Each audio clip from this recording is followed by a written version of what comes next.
Hello everyone and welcome to the class of business study. So dear students, today again we will continue with the same chapter second, that is forms of business organization, and this is sixth and last video of this second chapter. In the next video we will meet again with third chapter. So some topics which were left is minor as a partner, that means what is the adjustment when we enter minor who has not attained the age of majority, that is 18 years. So when a minor person or a minor partner, when he is entering into the partnership firm, what kind of arrangement or adjustment can be done, that we will study. So partnership is based on legal contract, that means all partnership form of business is based on a legal lawful contract between two or more than two partners who agree to share the profits as well as losses of the firm. So in case when a minor is entered into the partnership firm, what is actually happening, as such a minor is incompetent, that means he is incapable to enter into a valid contract, that means any lawful or legal contract he cannot enter, as he is he has not attained the age of majority, he is a minor partner. So with others, so he cannot become a partner in the partnership firm. But what he can do is, however, a minor partner can be admitted to the benefits of the firm, that means as such minor cannot be not valid to enter into any partnership form of business because he has not attained the age of majority, he is still minor, that is why, but still he can be admitted to the benefits of the partnership firm, that means whatever share of profit is there, he can share that amount of profit in the partnership firm. Like this he can be admitted in the partner with the mutual consent of all other partners, that means if all other rest of partners who have already attained the major age, age of majority, so all major partners, if they all agree and are willingly ready to enter that minor partner, so by consent of, by agreement of all other partners, he can be entered into the partnership firm. In such a case, his liability will be limited, that means if such kind of minor partner is entered into the partnership firm with the consent of all other rest of the partners, his liability will be very limited. Why? Because he is incompetent, as such we can say that he is incompetent to enter in the firm, but still if he entered the firm, his liability will be very limited to the extent of the capital contribution, that means in terms of the contribution made by him for capital, it will be very limited, that means he will not put any contribution in the capital by him in the firm. He will not be eligible because he is not earning that time. He will not be eligible to take an active part, and with that he cannot take any active part in decision making process or any other. So he cannot be given an active part or taken an active part in the management of the firm. A minor can share only the profit, that means whatever he will take is only the share of profit which he will be taking, and cannot be asked to bear the losses. Why he cannot bear the losses? Because he is not earning that time, he is of minor age. That is why he can only share the profit. He will be there in the firm in the form of sharing the profit but not bearing the losses. However, if he wishes inspect the accounts, that means if he wishes to enter into the firm, if he wishes to see the accounts, whatever transaction is taken place or whatever dealings are taken place in the firm, he can do so, that is he can inspect or he can check the accounts of the firm. The status of minor changes when he attains majority, that means as he attained the age of majority, if he complete the age of majority, that is 18 years, now automatically he can become a major partner from minor partner. In fact, on attaining majority, that means when he attains the age of majority, that is 18 years, the minor has to decide whether he would be part of the partnership firm or he wanted to leave the firms. So the decision will be made by him only. He can enter into the firm by consent of other partners, but after attaining the age of majority, if he wanted to leave the firm, he can do so. If he wanted to be there in the firm, what he need to do is he has to give a public notice of his entering into the firm or of his decisions within 6 months of attaining majority. That means as he attained the age of majority, so within that 6 months duration, 6 months time period, he can give a public notice to all other people, that is the external environment including the internal environment. He can give the public notice and can tell everyone that he is now became attained the age of majority and he is now become a major partner of the firm. But his whatever decision he will take, he needs to give a public notice to each and everyone for that. If he fails to do so, that means if he fails to do so, that is if he has not given any public notice of his entrance into the firm after attaining the majority, then after 6 months time period, that is a stipulated time, that is 6 months time period, if he has not given any notice, automatically people feel or public feel that he is now the major partner in the firm, and he will be treated as a full-fledged partner. That is, whatever dealing or whatever treatment which is given to all other major partners, the same treatment will be given to him also automatically after finishing or completion of 6 months time period in the firm, and will become liable to the debts of the firm. And after, when he attains the age of majority, now he is a major partner. So like other partners, he will be also sharing the profit. With that, he will be also responsible for the losses, that is, he will also bear the losses. And his liability will be unlimited now onwards, okay, after attaining the majority age, and unlimited extent in the same way as other active partners have. Now, there are certain documents which are used in the formation of the company. In the previous video, we have discussed on how the company formation takes place. That is, there were 4 features for some public and 2 for private company. Okay. So, all these important documents which are needed for formation of company, including with that, we have some other documents which are required for the formation of the company. That is Memorandum of Association, Article of Association, Prospectus, and Statement in lieu of Prospectus. So, we will study this one by one. Starting with Memorandum of Association, it is the principal document. That is, this Memorandum of Association is actually a principal or main document of a company, and no company can be registered without a memorandum. That means without this document, no company can register their names legally, and that is why it is sometimes called a life-giving document. That means because of this particular document, which is very much required for the registration process or for the further procedure of the firm or the business. So, this particular document is called as a life-giving document, which is very crucial for the formation of the company. Now, what are the contents which are there in Memorandum of Association?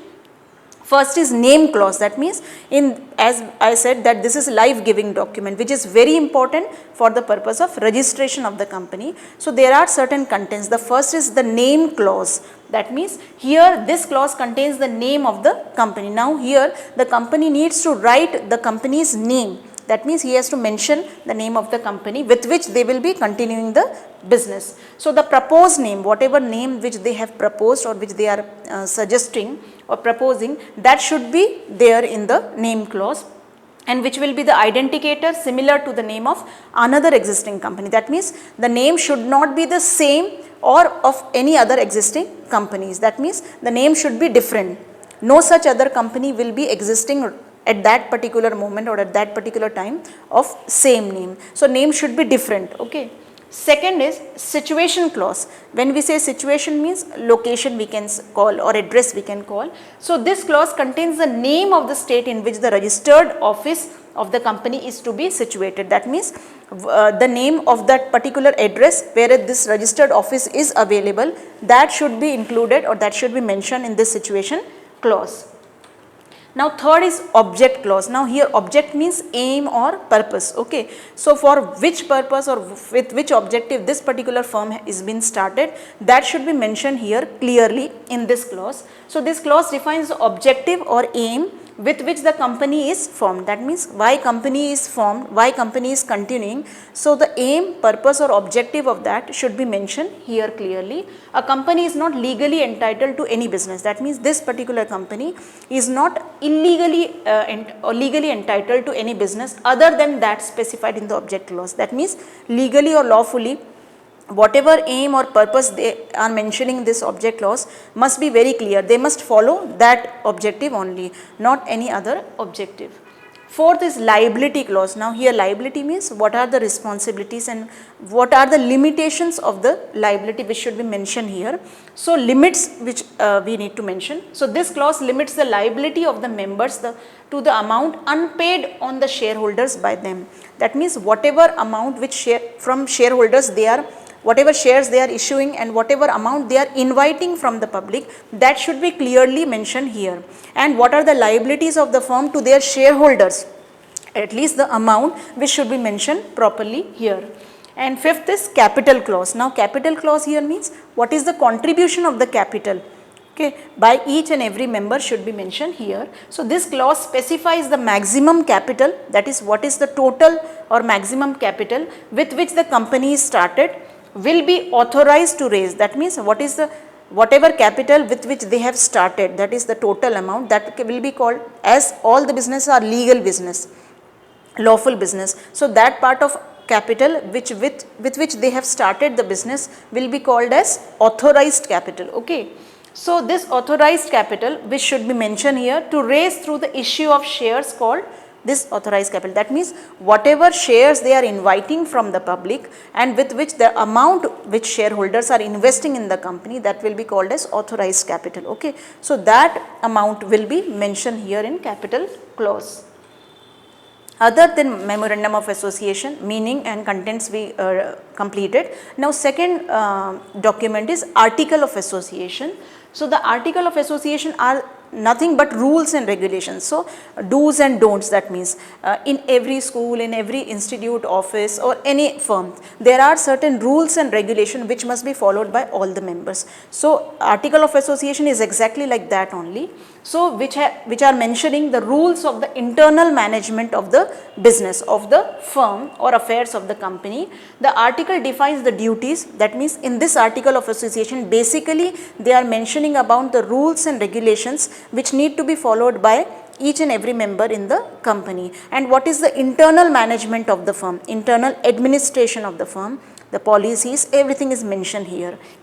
So it defines the duties, rights and powers of the officers and the board of directors. Basically they are mentioning here the powers and rights and duties of each and everyone, along with that the board of directors and all the officers, managers, executives, everyone.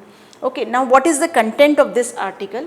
The amount of share capital and different classes of shares. That means what is the amount of share capital which has been raised with in this company, that should be mentioned here in article of association. Rights of each class of shareholder, that means there are certainly some divisions of shareholder, the class of shareholders, some who are contributing, investing more and some who are investing less. So there are different section or class of shareholders. So whatever rights and duties which need to be followed by shareholders must be mentioned here. Then procedure for making allotment, and what is the process or what is the procedure for allotment, for making allotment of the shares, that must be mentioned here. Procedure for issuing share, what is the procedure by the company which would be conducted for issuing the shares. There can be various procedure. What procedure the company, particular company is following, that should be mentioned here. Procedure for forfeiture and reissue of forfeited shares. Now what is the procedure of the forfeiture? Okay, that should also be mentioned here. Now sixth is rules regarding casting of votes and proxy voting. That means whenever certain management committee or the board of director is being elected, the election is being done through voting only. So what is the procedure or rules of voting process? It should be mentioned here clearly. Procedure for selection and removal of directors. In case if from any one director from the board of directors or the committee, if they wanted to remove somewhere, or if someone wanted to leave the firm because of his retirement, because of death, insanity or any other problems maybe. So what is the procedure of removal of that particular director should be mentioned here. Then dividend declaration and payment related rules. That means whatever dividend or whatever share of profit which the company is giving to their shareholders, that is dividend. So that declaration and what is the payment of related rules of the dividend should be mentioned properly here. Then procedure for capital readjustment, if they wanted to readjust the capital contribution for sake of the company, what is the procedure for that? Procedure regarding winding up of the company. When we say winding means closing of the company. If they wanted to close or wind up the company, what is the procedure? As the company is formed, there is a procedure. When it is wind up or closed up, there is again a procedure. So what will be the procedure conducted? It should be mentioned here. Now third document is, after finishing memorandum and article of association, third document which is required is prospectus. When we say prospectus, generally we mean to say, whenever we say prospectus is any kind of document which is related to the functioning or working of such certain institution or organization. Now here prospectus means any document which invites deposits from the public to purchase share or debentures of the company. That means it is legally, or we can say generally we can say it's a kind of document or invitation letter which invites or deposits from the public. That means which is actually an invitation letter for inviting the deposits from the public to purchase shares or debentures of the company. Main contents of the prospectus. First is company's name and the address of its registered office. That means when they are actually this document which is required for inviting public to purchase the shares, that means what is the location, address, name of the company, name of the registered office and location, it must be mentioned here. Second is the main object of the company, that is what with which purpose this particular company is being formed, which must be mentioned here. Then the number and classes of shares, that means as I said there are various divisions and sections of different shareholders, those who are contributing more and those who are contributing less. So the number and class of shares must be clear here. Then qualification shares of the directors, that means whatever shares which the directors of the company has accumulated, those should be mentioned here. Then the name and address of the directors, managing director, that means the proper address or the real address of all the managing director committee, their board of directors and the officers and managers and executives. So their name and address must be mentioned here in prospectus. Then the minimum subscription, which is 90% of the size of the issue of shares, that means whatever shares which they have issued, so minimum 90%, what is the amount which is subscribed, that minimum subscription of 90% must be mentioned here. Then the time of opening and closing of the subscription. What is the time when they try to start opening for subscription, that is inviting for public for that, and what is the time for closing or winding up of the subscription, that must be mentioned here. The amount payable on the application and allotment of each class of share, whenever the company is allotting the share, what is the amount payable on the particular application must be. Application means the application which is required by the shareholders to contact or for the purchase of the shares of the company, that must be mentioned. Underwriters to the issues, that means those underwriters which are there for bearing the losses, who are there to adjust all the recovery of the losses for the shares. So their amount and their name and address must be mentioned here. Then merchant bankers to the issues, and those who are the merchant bankers with whom the company is having a deal for finance purpose, so that must be mentioned here. Now fourth document and last document, it is statement in lieu of prospectus. When we say lieu means instead of, okay, in place of prospectus. That means if the company is not able to issue the prospectus, so on behalf of that, instead of that, they can have a statement in lieu or in place of prospectus. Now what is that statement is, a public company having a share capital may sometimes decide not to raise funds. That means any public company or government based company, if they do not want to issue the shares to the public, or if they do not want to raise the capital through issuing of shares and not to raise funds from the public, because it may be confident of obtaining the required capital privately. That means if the company is very much confident that they can obtain the amount of capital which they can do so, or which they can raise through the public, now they do not want to enter into that. So if they are confident enough that privately they can regain the capital, or if they can accumulate the capital, so in such a case they declare or they can issue the statement in lieu of prospectus. In such a case, it will have to submit a statement in lieu of prospectus with the registrar. Again, they need to submit this prospectus or statement in lieu of prospectus to the registrar only.